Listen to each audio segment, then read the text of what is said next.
One of the most important things to learn anytime that you're working in a group is how to hold good meetings, effective meetings, meetings that get work done.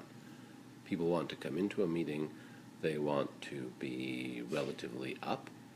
When they leave the meeting, they want to know exactly what they need to do before the next meeting, and they want to know that they are making progress towards the final project. So these are a few tips on how that can best be accomplished. They are culled from a lot of different work on meetings, primarily from professional development books that have been published over the last couple of decades. Number one, know why you're there. Don't just agree to have meetings. I mean, you can, but make sure that when you do have your regular meetings, that you have an actual objective or several objectives that you're going to accomplish when you get there. Second, have those accomplishments written down. Have a written agenda. This can just be a quick list of, here are the 3 things we have to get done tonight. And that way, as people come in, everyone knows what it is that we agreed that we're going to get finished tonight so that we can move forward with our project. Number 3, let someone lead. It's very useful to have someone that the group has mutually agreed upon will be the taskmaster and keep the group moving through through the agenda points. Number 4, keep it moving is related to that. You have a group leader to get you moving through the agenda points so that people don't get hung up on a particular detail or have go off on some kind of a tangent. The leader moves you back to the work that needs to get done for the meeting to be effective in moving you towards the goals of the group project. Number 5, have a roundtable. One of the purposes of group meetings is for you to all connect with one another. And a quick roundtable at the beginning or at the end can meet this function very effectively and very efficiently and allow you to all connect and know where you are in the project.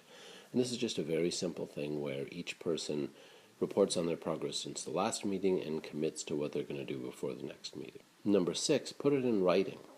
One of the most important things in any meeting is to have minutes. Minutes sound like a stupid, officious thing, but they're not. What they should be is a simple set of written notes about what was said and what was agreed to. Make sure that everyone gets a copy within a few hours after the meeting ends, ideally, but at least by the next day, so that as people are moving forward, people don't start to forget which deadline they agreed to or exactly what they're going to cover with their part of the project. Sometimes you don't really need to meet at all. So number 7 suggests huddles. Sometimes you have an urgent issue that has to be dealt with, but you just need to assign work or reassign work or resolve something. So you don't need a full-length regular meeting. You can just come together for 5 or 6 minutes and have a quick discussion to solve the problem or to determine how you're going to solve the problem or to make a decision so that you can move on. Finally, if the group meetings aren't working for you guys, or if 1 or 2 members really don't like the meetings, then it's time to assess them. Figure out why they're not working for 1 or more of the group members and make solving the problem part of the agenda for the next meeting. And I've got a list here of 5 questions that if everyone thinks about those questions and has answers when they come to the meeting, you'll be able to move very quickly towards some kind of a solution, towards restructuring your meetings so that they are more effective for you guys. The fact is that in any kind of a group project, people simply have to meet, they have to discuss things, they have to communicate with one another. Social media usually does not fully take over all of those functions. And so these 8 tips can help you have more effective meetings in your group projects and later on in your professional careers.